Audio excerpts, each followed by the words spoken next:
Ricardo, eu queria tocar agora no ponto das novas tecnologias, né? A parte de eletrificação, ela com certeza, a ideia não é se, é quando o mercado Exato, exato. vai ser massificado com a Uhum. tecnologia. Né? Qual que você acha que é o momento do mercado brasileiro nessa jornada de crescimento das frotas na direção da eletrificação? Olha, essa daí é uma pergunta que vale 30 bilhões de dólares, para você ter ideia. Por quê? Porque é o Caramba. tamanho de mercado. Nós estamos falando de 30 bilhões de dólares, né? Por ano, né? Quando você pega venda de veículos, venda de serviços, né? Tudo isso daqui é agregado. Então, para nós, aqui no Brasil, nós acreditamos, né, cientificamente, né, e pelos dados que temos analisado, que será um processo. Nós, brasileiros, vamos sim, claro, entrar com veículos elétricos, vamos ter tecnologias híbridas, porém, nós entendemos que o processo para chegar a um grande volume de veículos elétricos, 100% elétrico, plug-in, aquele que você pluga na tomada efetivamente para carregar e ter que rodar com ele ainda vai levar algo em torno de 10 a 15 anos para você ver uma quantidade enorme de veículos 100% elétrico rodando nas ruas brasileiras. Tá? Então, o que é uma quantidade enorme? É algo em torno de 30 a 40% da frota circulante. Essa é uma quantidade enorme. Interessante. Entendeu? O Brasil ele deve passar por fases. Por que disso daí? Porque a matriz energética brasileira, o que é a matriz energética brasileira para os nossos ouvintes? É como nós geramos energia elétrica no Brasil. A matriz energética brasileira, primeiro, ela é uma das mais eco-friendly do mundo.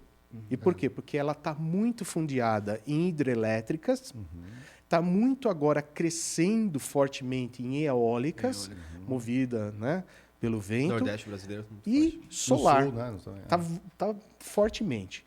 Como elemento de proteção na falta de chuvas, por exemplo, é que o Brasil também tem termoelétricas a gás, termoelétricas a carvão. Temos termoelétrica, 3 termoelétricas atômicas, Atômicas, Angra 1, Angra 2, Angra Angra 3, né?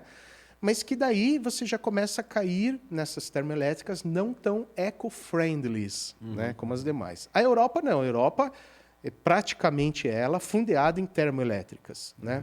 Inclusive, termoelétricas atômicas de nova geração estão vindo aí, que tem maior segurança, tudo, mas são atômicas ainda, né? Em caso de Tem vazamento, lixo radioativo. lixo radioativo, ainda existem perigos aí. Então, no Brasil, para que a gente possa ter uma frota circulante de veículo elétrico, 100% elétrico, a primeira pergunta que a gente faz é: o consumidor tem dinheiro para pagar este valor? Não.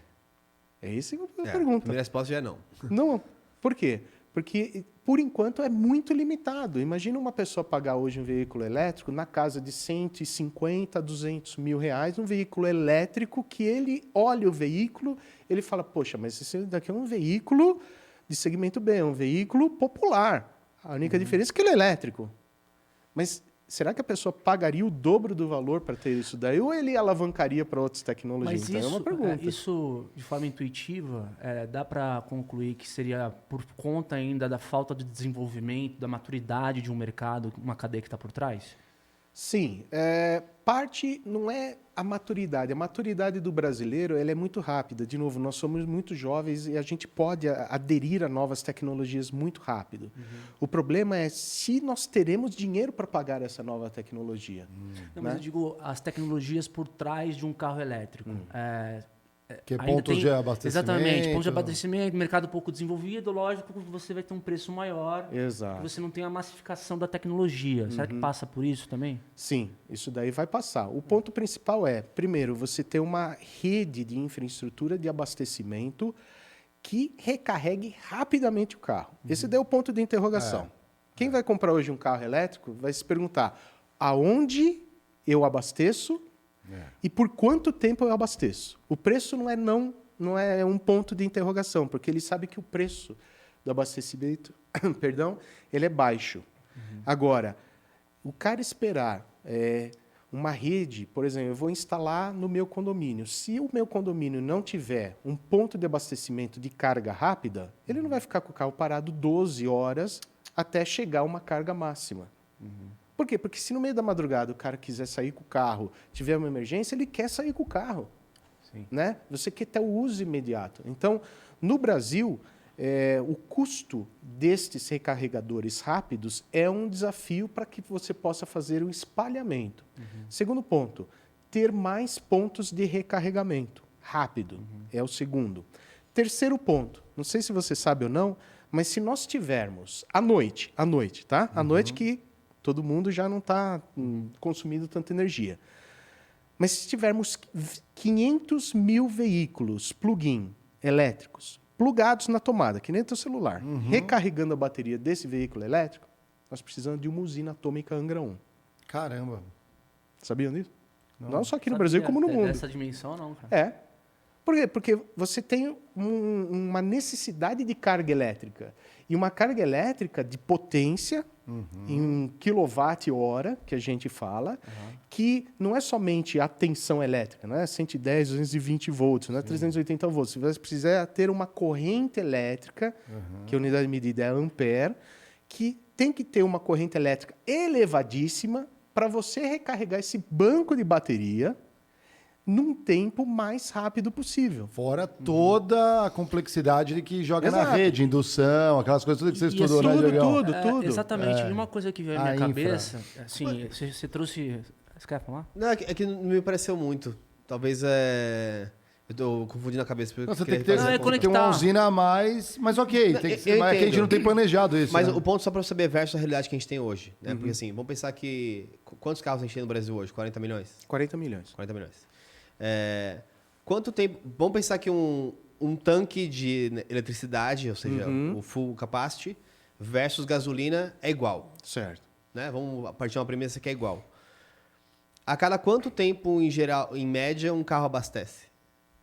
Um carro a gasolina, É.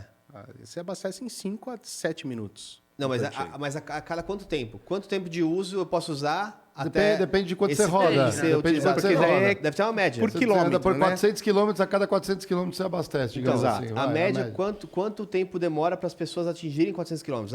A média dá 7 dias. Tem gente que anda todo dia 400 km. Tem gente que anda em um mês 400 Uma km. semana. Vamos dizer Então, que uma semana ele abastece.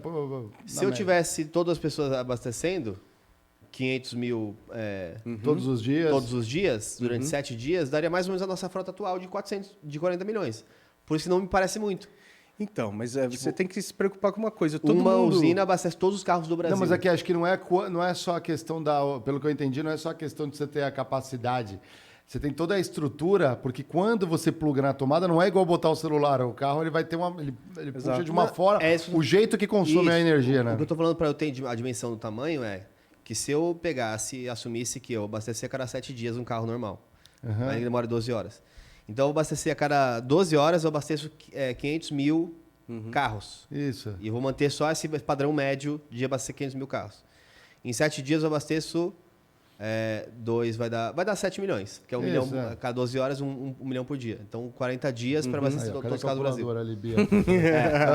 O ponto é esse. Sai fumaça na cabeça. Tire a calculadora Demora daqui. 40 dias É. para uma usina abastecer todos os carros do Brasil. Essa era a conta que eu queria fazer para saber. Eu a entendi média seu de ponto, gasto. mas o ponto é o comportamento do consumidor. Daí entra aquela análise de dados. Quando você está aqui no estúdio, né, gravando, etc e tal, você Deixa tira o teu carregando. celular e deixa recarregando, a maior parte das vezes. Quando você chega em casa, você já à chega, noite. você não olha qual é a carga, você vai lá e espeta. Entendi. É isso aí. Virar hábito. Né? Então, Então, quando é o você risco tem de um ter 20 veículo milhões de elétrico, carros ligados. o cara sabe que se faltar bateria, o carro não sai do lugar. Por não sair do lugar, o cara ele vai automaticamente. Parei no, sei lá, No parei shopping. no shopping. É. Pau. Parei no. Entendi. Pum. Na Europa é na Fui rua a fazer estrutura. Padrão de consumo. Né? Não, então, Você entendeu? isso, não, exatamente. Mas olha só que interessante, na Europa, a estrutura, eu vi em vários países, é ali na rua. Você estacionou seu carro bonitinho, Exato. ninguém vai lá mexer. Noronha agora é assim. Hã? Em Noronha tem agora. Em Noronha é assim.